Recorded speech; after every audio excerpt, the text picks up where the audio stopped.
आज हम पढ़ेंगे, वो हम पढ़ेंगे ड्राई सेल। अब हम लोगों ने कल बात की थी तो मैंने आप लोगों को दो सेल पढ़ा दिए थे। हमने पढ़ लिया था लेड स्टोरेज बैटरी और mercury cell. Lead storage battery और मर्क्यूरी सेल। आज हम लोग पढ़ेंगे बचे हुए तीन cell, dry cell, fuel cell, dry cell, fuel cell और निकल कैडमियम सेल। तो हम लोग स्टार्ट करते हैं ड्राई सेल्स। आज हम पढ़ेंगे, वो पढ़ेंगे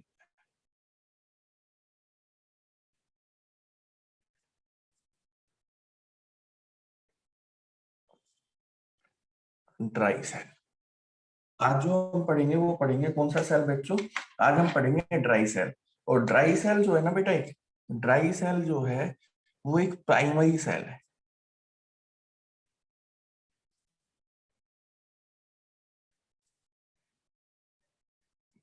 प्राइमरी सेल।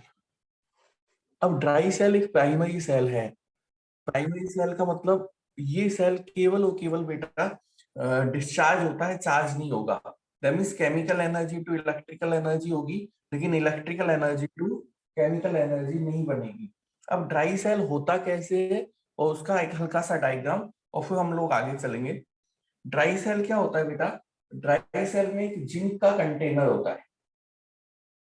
आप लोगों ने देखा हो ड्राई सेल, तो पहले के जमाने में जो रेडियो में वो सेल आते थे बड़े सारे, जीप के, रेड कलर के, वो ड्राई सेल होते हैं। कैसे होता है बेटा? ये एक जिंक का कंटेनर होता है। सेल समझना बेटा, और सेल में क्या क्या काम है वो देखना। एक जिंक का कंटेनर होता है।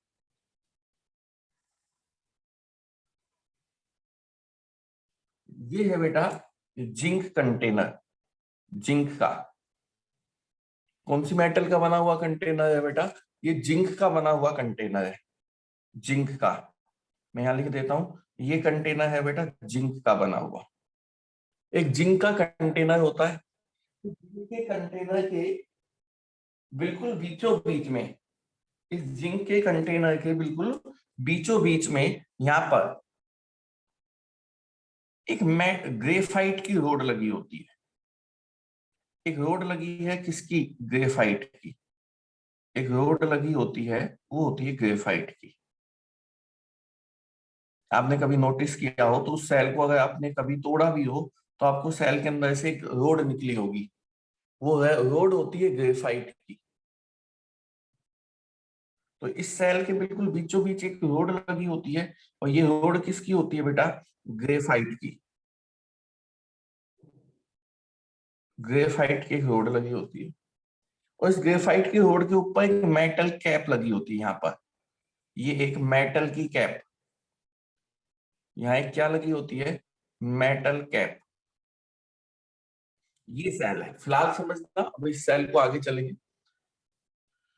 सेल को ध्यान से सुनना, समझना। एक जिंक का कंटेनर होता है। एक जिंक का कंटेनर होता है। जिंक, जिंक किस मेटल का बना हुआ बेटा? ये जिंक का कंटेनर होता है। इस जिंक के कंटेनर में बीच में एक ग्रेफाइट की रोड लगी होती है। ये एक ग्रेफाइट की रोड लगी हुई है, और ग्रेफाइट की रोड के ऊपर एक मेटल की कैप लगी होती है। अब बात आती है, अब बात आती है इस ग्रेफाइट की रोड और इस मेटल की कैप के बीच में। अब ग्रेफाइट की रोड और मेटल की कैप के बीच में बेटा कुछ दो लेयर में, दो लेयर में केमिकल मिक्सचर डाला होता है। दो लेयर में। अब मैं दो लेयर बनाऊंगा, ध्यान से देखना।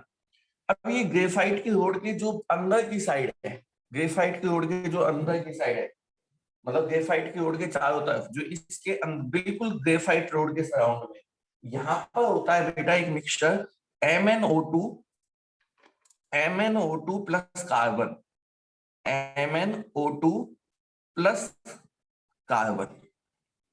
और इस जिंक कंटेनर के चारों तरफ यहां पर एक होता है, वो होता है NH4Cl, ammonium chloride plus ZnCl2। Ammonium chloride plus ZnCl2। ये है सेल का कंपोजिशन। बस ये सेल का कंपोजिशन आपको याद रखना है। सेल का कंपोजिशन क्या है? एक जिंक का कंटेनर है, एक जिंक का कंटेनर होता है। जिंक कंटेनर के बिल्कुल बीचों बीच एक ग्रेफाइट की रोड लगी होती है, उसके ऊपर एक मेटल की कैप होती है, बीच में एक पोरस पेपर, मैं इसको चाहूं तो लिख सकता हूं, इसको मैं पोरस पेपर, क्या दे दूं बेटा? Porous paper. एक पोरस पेपर लगा होता है।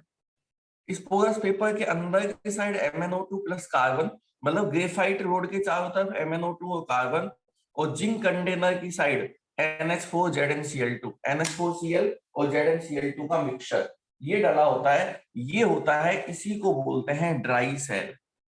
इसी का नाम होता है बेटा ड्राई सेल। इसी को कहा जाता है, हम लोग इसी को कहते हैं ड्राई सेल। ये है ड्राई सेल। डायग्राम समझ में आ गया होगा। एक जिंक का कंटेनर है, एक जिंक का कंटेनर है, जिंक कंटेनर के बिल्कुल बीचों बीच में एक ग्रेफाइट की रोड लगी हुई है, ग्रेफाइट की रोड के ऊपर मेटल की कैप है।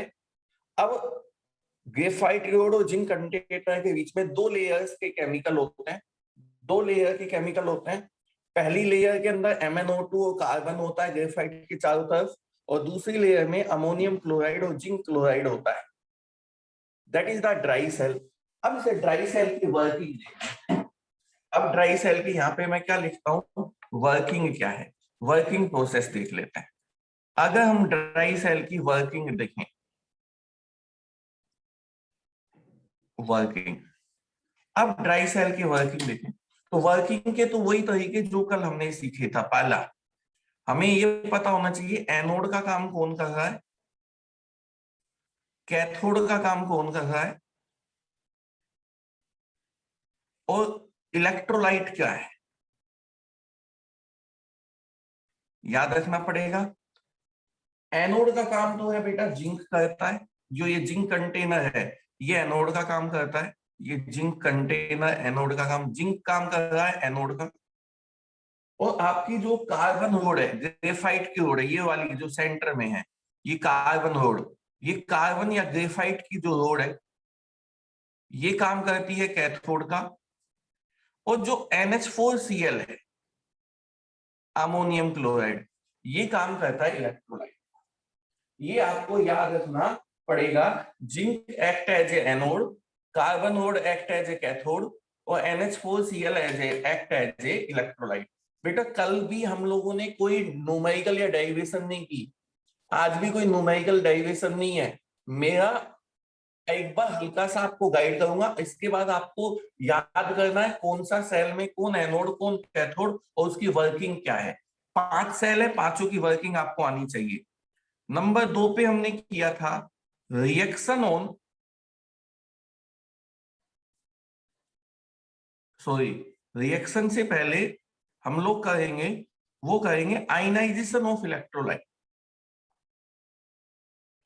आयनाइजेशन ऑफ इलेक्ट्रोलाइट, इलेक्ट्रोलाइट का आयनाइजेशन। अब आयनाइजेशन ऑफ इलेक्ट्रोलाइट क्या होता है बेटा? अब यहाँ इलेक्ट्रोलाइट कौन सा, NH4Cl। मैंने कल भी समझाया था कि हम लोग जितनी भी वर्किंग पढ़ेंगे उसमें 2 मोल ऑफ इलेक्ट्रोलाइट को आयनाइज करेंगे, तो that it will ionize into twice NH4 positive plus twice NH4 positive plus twice Cl negative. That is the ionization of electrolyte. Number 3, reaction on, reaction on anode. इसके बाद आपको पढ़ना है reaction on anode. Anode पर कौन सी reaction होती है? अब एनोड किसका बना है? जिंक का। तो ये जिंक जो है बेटा कुछ नहीं, that zinc itself convert into Zn2 positive और 2 इलेक्ट्रॉन। जिंक पर Cl नेगेटिव नहीं आएगा, zinc itself convert into Zn2 positive, release 2 electron. और number 4, reaction on cathode, reaction on cathode, cathode पर क्या रिएक्शन होगी, कैथोड पर क्या रिएक्शन होगी बेटा, अब ध्यान से देखना कैथोड की रिएक्शन। अब वैसे तो कैथोड का काम कार्बन ओड कर रही है, लेकिन कार्बन ओड के चारों तरफ कौन है, MnO2, it will act in reaction MnO2, जो इस ग्रेफाइट रोड के चारों तरफ है ये रिएक्शन में हिस्सा लेगा। और याद रखना ट्वाइस MnO2, यहां से ये लेना twice NH4 positive, twice MnO2, twice NH4 positive, और यहां से ये 2 इलेक्ट्रॉन आएंगे एनोड से कैथोड पर, एनोड से कैथोड साइड इलेक्ट्रॉन मूव करेंगे तभी तो करंट कैथोड से एनोड की साइड जाएगा। Twice MnO2, twice NH4 positive plus twice electron. अब ध्यान से देखो ये ट्वाइस NH4 पॉजिटिव कन्वर्ट हो जाते हैं ट्वाइस NH3। अच्छा जब ये ट्वाइस NH3 में कन्वर्ट होंगे तो अपने पीछे क्या छोड़ के जाएंगे, बोले सर 2 हाइड्रोजन, वो 2 हाइड्रोजन यहां से एक ऑक्सीजन लेके क्या बनाएगा H2, वो 2 हाइड्रोजन यहां से एक ऑक्सीजन लेके क्या बनाएगा H2। अच्छा यहां से एक ऑक्सीजन गई तो Mn कितने बचे, बोले सर Mn बचे 2, तो Mn2, ऑक्सीजन कितनी बची 3, तो Mn2O3। फिर से देखो 2 ammonium ion convert into twice mole of ammonia, तो 2 हाइड्रोजन ऑक्सीजन वाटर, और यहां बचेगा Mn2O3। और इसके बाद आती है ओवरऑल रिएक्शन, इसके बाद आती है ओवरऑल रिएक्शन, ओवरऑल। और ओवरऑल कैसे निकालते हैं याद है, इन दोनों को ऐड कर दो और जो लेफ्ट राइट में कॉमन है उसको कैंसिल करो। देखो ये 2 इलेक्ट्रॉन, ये 2 इलेक्ट्रॉन, क्या इसके अलावा कुछ और कॉमन है, बोला और कुछ कॉमन नहीं, तो ओवरऑल रिएक्शन लिखो। तो देखो लेफ्ट का left side Zn twice MnO2 twice NH4 positive, Zn2 positive, twice NH3 H2O, और बेटा Mn2O3, that is the overall reaction. ये क्या है ओवरऑल रिएक्शन। अब इसमें 2-3 इंपॉर्टेंट क्वेश्चंस पूछे जाते हैं ड्राई सेल में, अब वो आपको कम से कम याद होने चाहिए। ये है ड्राई सेल की वर्किंग, और इसके बाद अब ड्राई सेल के 2-3 बहुत इंपॉर्टेंट क्वेश्चन जो आपके कहीं ना कहीं काम आएंगे, वो क्या है वो सुनो समझो बेटा। ड्राई सेल की वर्किंग क्या है, ड्राई सेल की वर्किंग फिर से देख लो, ड्राई सेल क्या है, इसका डायग्राम क्या है, उसकी वर्किंग क्या है। ड्राई सेल एक प्राइमरी सेल है, दैट मींस ये केवल डिस्चार्ज होता है, चार्ज नहीं होता, ये अपनी लाइफ में रीयूज नहीं हो सकता।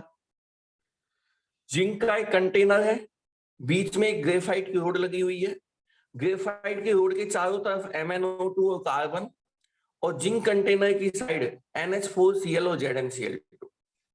एनोड का काम ये जिंक करेगा, कैथोड का काम ये कार्बन की रोड करेगी, और ये NH4Cl इलेक्ट्रोलाइट, तो twice mole of NH4Cl electrolyte का आयनाइजेशन किया। एनोड की रिएक्शन याद रखनी है, एनोड पे क्या होगा, zinc convert into zinc 2 positive plus 2 electron. Cathode पे क्या हुआ होगा, कैथोड का काम ये कार्बन नोड, और कार्बन नोड के चारों तरफ क्या है MnO2, तो twice MnO2 twice NH4Cl twice electron लेके ट्वाइस अमोनिया वाटर और Mn2O3, और हमने निकाल दी ओवरऑल रिएक्शन। अब इसके नोट डाल के लिखें तो पहला पॉइंट जो आपको याद रखने, 3 बड़े इंपॉर्टेंट पॉइंट है जो आपको याद रखने कि पहला पॉइंट तो आता है what is the role of ZnCl2।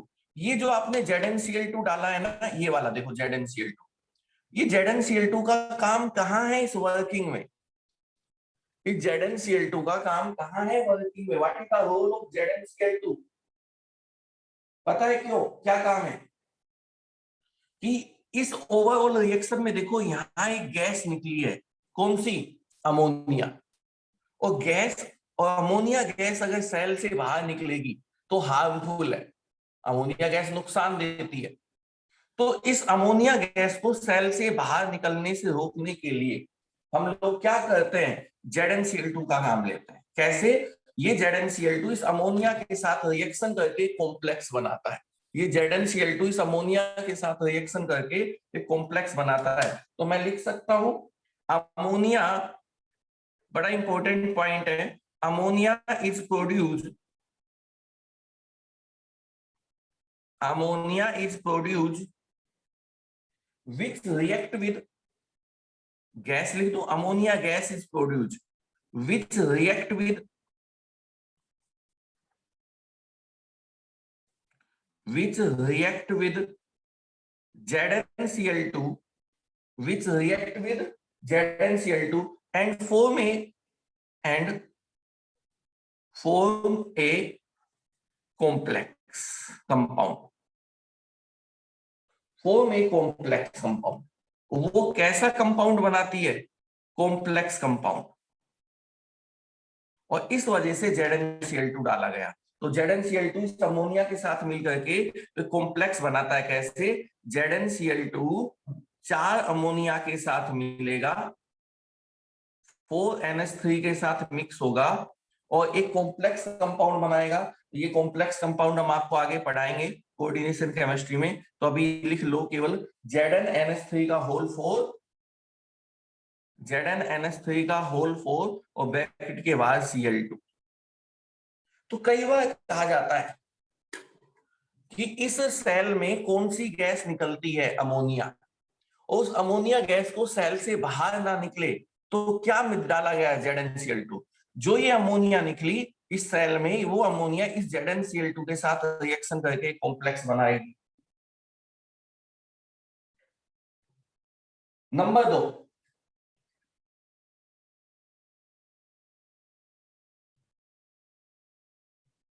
जो इसका स्टैंडर्ड सेल पोटेंशियल है, जो इसका स्टैंडर्ड सेल पोटेंशियल है वो 1.25 वोल्ट से ले,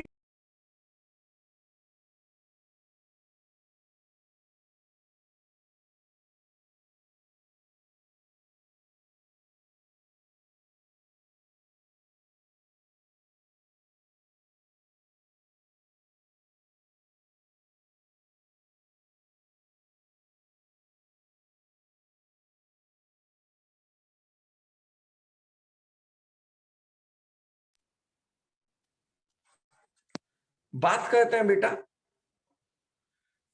एक गुड़िया का सवाल क्या है, बच्चा क्या बोलता है, सर यहाँ तो ट्वाइस NH3 बना है, सर यहाँ तो ट्वाइस NH3 बना है, ये 4NH3 कहां से आ गया? बेटा ये सब है ना बैलेंस इक्वेशन है। अच्छा मैं इसको ट्वाइस NH3 करूं तो मैं यहाँ पे आपको समझने के लिए मैं ऐसे कर दूं तो ठीक रहेगा। मैं इसको यहाँ लिख दूं ट्वाइस NH3 और इसके आगे हाफ लगा दूं, इसके आगे हाफ लगा दूं तो बात ठीक है। बेटा ये सब बैलेंस इक्वेशन है। ऐसा थोड़ी ना है कि एक सेल में 2 ही NH3 बने होंगे। इस सेल के अंदर हजारों NH3 बने होंगे बेटा। इस सेल के अंदर ये थोड़ी ना एक ट्वाइस NH4Cl है, एक जिंक है, ट्वाइस MnO2 है। बेटा इस सेल में लाखों Zn convert into Zn2 positive. इस सेल में हजारों NH3 बने होंगे, हजारों, लाखों की संख्या में। हम जो दिखा रहे हैं वो बैलेंस इक्वेशन दिखा रहे हैं। हम क्या दिखा रहे हैं? बैलेंस इक्वेशन दिखा रहे हैं। अब बात को समझना, मैं किसी हलवाई की दुकान पे गया और मैंने बोला यार, हलवाई की दुकान पे जाके बोला कि यार एक बार बताओ कि आप है ना बर्फी कैसे बनाते हो। वो कहता है कि 1 किलो मावा लिया, उसमें आधा केजी शुगर मिला दी और बर्फी बन गई। 1 किलो मावा आधा केजी शुगर मिला करके बर्फी बन गई। ये बर्फी बन गई आपकी। अब मैं दुकान वाले से कहता हूँ भाई 5 केजी बर्फी दे, वो मुझे दे देगा? बोले दे देगा। बोले सर आप, दुकान वाले से हम ये कहेंगे भाई तूने तो ये बताया था 1 किलो मावा आधा किलो शुगर मिलेगी तो बर्फी तो 1.5 किलो ही होगी, मैंने 5 किलो मांगी क्यों? तो उसने आपको रेशियो बताया है मिनिमम कि इस हिसाब से होकर के काम करता है। इसका मतलब नहीं है प्रोडक्शन इतना ही होता है, प्रोडक्शन तो बहुत है। That is the balance equation. और बैलेंस इक्वेशन क्या होती है? जब हम रिएक्टेंट और प्रोडक्ट का मिनिमम रेशियो देते हैं। अब मैं लिख दूं कि एक बीकर के अंदर twice NaOH plus twice sorry NaOH plus HCl equal to NaCl plus HOH। NaOH मैं लिख दूं किसी भी वहां पर बीकर के अंदर मैं लिख दूं, एक बीकर है, इस बीकर के अंदर मैंने डाला NaOH और HCl और मैं रिएक्शन लिख दूं NaOH प्लस HCl और प्रोडक्ट बना दूं NaCl प्लस HOH। तो क्या इस बीकर के अंदर एक NaOH था और एक HCl था, तो एक NaCl बना और एक HOH बना? ऐसा थोड़ी ना है। That is the balance equation. ये तो बैलेंस इक्वेशन है। बैलेंस इक्वेशन में मिनिमम रेशियो बनाया जाता है। जो रिएक्टेंट है वो भी बेटा लाखों की संख्या में होते हैं और प्रोडक्ट भी लाखों की संख्या में होते हैं। आई थिंक समझ में आ गया होगा कि यहाँ पर ये 4 क्यों ले लिया। आपका सवाल ये था कि यहाँ तो ट्वाइस बना, ये 4 क्या ले लिया? बैलेंस करने के लिए ले लिया। इस सेल में NH3 बहुत ज्यादा प्रोडक्शन है, हर रिएक्टेंट प्रोडक्ट का अमाउंट बहुत होता है। अच्छा, इसका जो सेल पोटेंशियल है वो होता है 1.25 से 1.50 वोल्ट। और तीसरी और बड़ी इंपॉर्टेंट बात, इस सेल को मैं खरीद करके रख रख नहीं, मान लो मैंने ये ड्राई सेल खरीद ले आया और अपने अलमारी में रख दिया और 1 साल बाद निकाल के यूज लूंगा, वो 1 साल बाद काम नहीं आएगा, क्योंकि इसकी इनफाइनाइट लाइफ नहीं होती। ड्राई सेल की इनफाइनाइट लाइफ नहीं होती। क्यों? क्योंकि जो ये NH4Cl है ना, ये NH4Cl, इसका नेचर एसिडिक है। अब NH4Cl तो एसिडिक है, +1 में पड़ा होगा। ये सोल्ट है, वीक बेस और स्ट्रॉन्ग एसिड से मिलके, तो ये जो सोल्ट है ये एसिडिक नेचर का है। अब ये एसिडिक सोल्ट है तो ये जिंक कंटेनर का कोरोजन कर देगा। इस वजह से ड्राई सेल की कभी भी इनफाइनाइट लाइफ नहीं होती। कोई कहते dry cell does not have dry cell does not have infinite life, indefinite life. कोई डेफिनेट लाइफ नहीं, इनडेफिनेट लाइफ नहीं है, बहुत ज्यादा लाइफ नहीं। आप चाहो जितने दिन इसको नहीं रख सकते। Indefinite life due to acidic nature, acidic nature of NH4Cl। जो इसके चारों तरफ ये NH4Cl डाला है, इसका नेचर कैसा है? Due to acidic nature of NaCl, corrode the zinc container, corrode the zinc container. इस जिंक कंटेनर का कोरोजन कर देता है, चाहे सेल यूज ना आता हो। आपने सेल खरीद के रख दिया, फिर भी कुछ समय बाद वो सेल खराब हो जाएगा। क्यों? Dry cell does not have indefinite life due to acidic nature of NH4Cl। जो ये NH4Cl है, इसका एसिडिक नेचर है और ये इस जिंक कंटेनर का कोरोजन कर देगा। इस वजह से अगर सेल यूज में भी नहीं आ रहा तो भी ड्राई सेल खराब हो जाता है कुछ समय बाद। तो ये एक सेल है जिस सेल का नाम होता है ड्राई सेल। नोट डाउन करो, मैंने पूरा सेल एक स्क्रीन पे बनाया है। ये सेल का डायग्राम, ये सेल की वर्किंग और ये सेल से रिलेटेड 3 सवाल कि सेल में अमोनिया गैस क्यों बनती है लेकिन निकलती क्यों नहीं? वो ZnCl2 के साथ मिलकर कॉम्प्लेक्स बना देती है। और ड्राई सेल को अगर यूज भी ना लें तो भी वो कुछ समय बाद खराब क्यों हो जाता है? तो ड्राई सेल को अगर हम यूज भी ना लें तो वो कुछ समय बाद खराब क्यों हो जाता है? क्यों हो जाता है? क्योंकि वो NH4Cl एसिडिक नेचर है और वो जिंक कंटेनर का कोरोजन करता है। Note down the dry cell. Dry cell को स्क्रीन से नोट डाउन करें।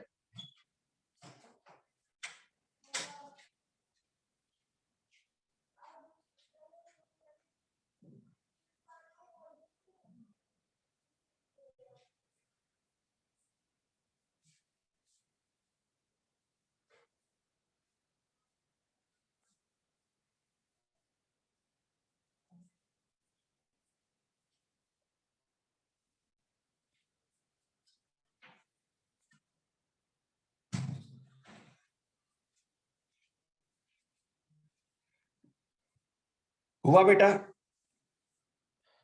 लक्ष्य जी, आप मेरे को कॉल कर लो दूसरे वाले नंबर पर ना, 7424815707।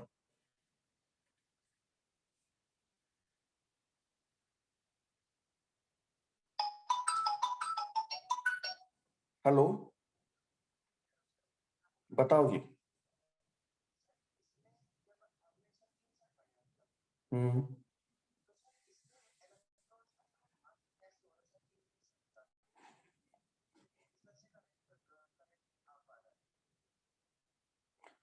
बेटा इलेक्ट्रॉन का फ्लो। हेलो,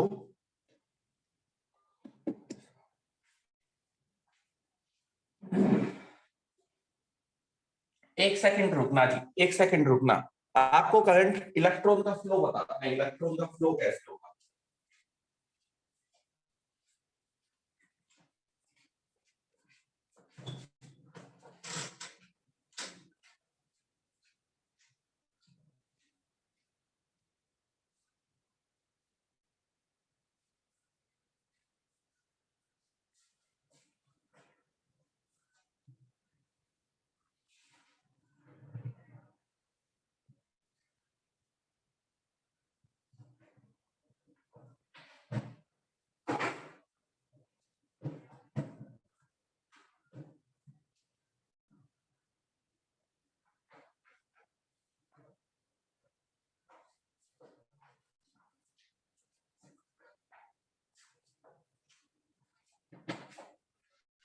इलेक्ट्रॉन का फ्लो देखते हैं बच्चों। मैं एक सेल लेके आया हूं आप लोगों के लिए, ये ड्राई सेल है। ये मेरे पास एक ड्राई सेल है, ड्राई सेल, ये वाला जो आपके पास है, ये वाला ड्राई सेल। ठीक है जी। अब इस ड्राई सेल में ये है जिंक का कंटेनर। अब इसके ऊपर ये जो लगाया हुआ है ना, ये कंपनी का नाम, मैं इस कंपनी के नाम को हटा देता हूं और तब समझाता हूं।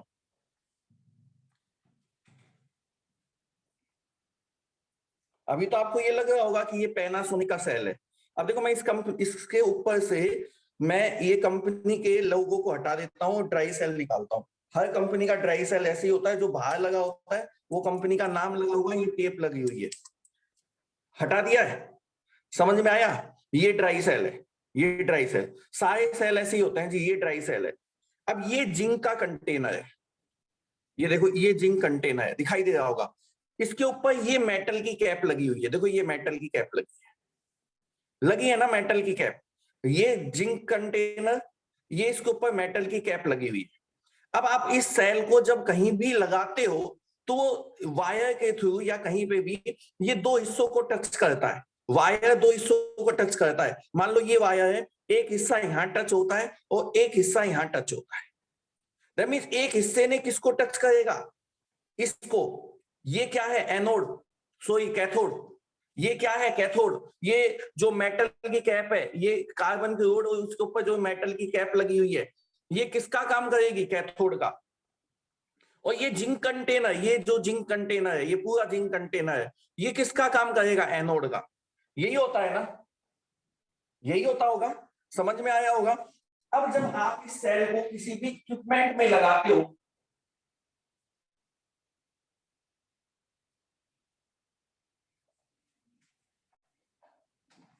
तो ये एक वायर लेते हो, ऐसे ही होता है ना, ये एक वायर ले लिया मैंने, इस वायर के एक हिस्से को यहां टच करते हो और एक हिस्से को यहां टच करते हो, यही होता होगा, यही होता होगा। अब ये है एनोड, एनोड से ये इलेक्ट्रॉन प्रोड्यूस हुए और ये इलेक्ट्रॉन इस एनोड से इस वायर के थ्रू कहां तक जाएंगे, कैथोड तक। तो देखो एनोड पर ये दो इलेक्ट्रॉन का प्रोडक्शन हुआ और ये दो इलेक्ट्रॉन कहां फ्लो किए, कैथोड पे। तो बताओ इस वायर में इलेक्ट्रॉन, इस वायर में इलेक्ट्रॉन कहां से फ्लो होंगे, इस वायर में इलेक्ट्रॉन इस सेल से तो फ्लो होंगे। अब आपने वायर के एक हिस्से को ये टच किया, एक हिस्से को यहां टच किया, यही होता होगा। फिजिक्स में और ज्यादा डिटेल में पढ़ोगे आप लोग। तो एनोड पर, ये जो एनोड है जिंक कंटेनर, यहां से इलेक्ट्रॉन प्रोड्यूस होगा और इस वायर के थ्रू कैथोड पे जाएगा। हम यही तो वर्किंग में पढ़ रहे हैं। ये जिंक कंटेनर है, इस जिंक कंटेनर से एक इलेक्ट्रॉन प्रोड्यूस होगा और यहाँ पे एक वायर जब लगा होगा तो ये दो इलेक्ट्रॉन इस वायर के थ्रू होते हुए कहां जाएंगे, इस कैथोड पे जाएंगे। दो the flow of wire in flow of electron in wire, इस वायर में इलेक्ट्रॉन फ्लो होंगे या नहीं होंगे, वो flow of electron in wire is known as current. क्या बात समझ में आई? बात समझ में आई? मैं एक वायर लूंगा और इस वायर से इस सेल के इस जिंक कंटेनर को टच करूंगा और इस मेटल की कैप को टच करूंगा, यूं।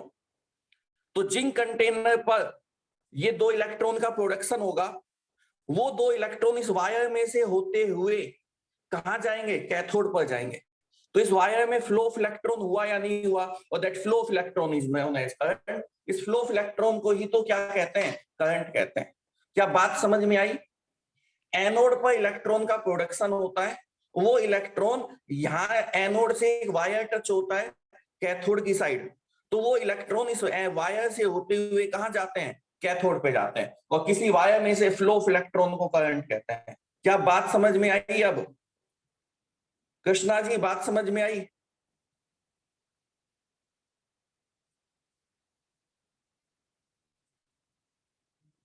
तो फ्लो ऑफ इलेक्ट्रॉन कहां से कहां होता है? एनोड से होगा, कैथोड तक जाएगा। बोले सर एनोड से इलेक्ट्रॉन कैथोड तक कब जाएंगे? भाई हमें वायर लगाना पड़ेगा सेल में, जब तो उसमें से वायर में इलेक्ट्रॉन फ्लो कर पाएंगे, और वायर में इलेक्ट्रॉन फ्लो होंगे तो करंट होगा। तो यहां से एक वायर इस कैथोड को टच करेगा, तो एनोड से इलेक्ट्रॉन निकलेंगे और उस वायर में से होते हुए कहां जाएंगे?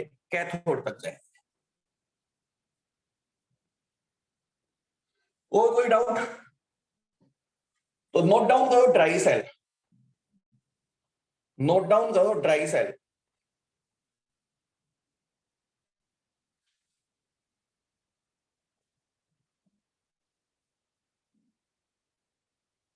आगे चलते हैं और एक सेल और पढ़ेंगे हम लोग।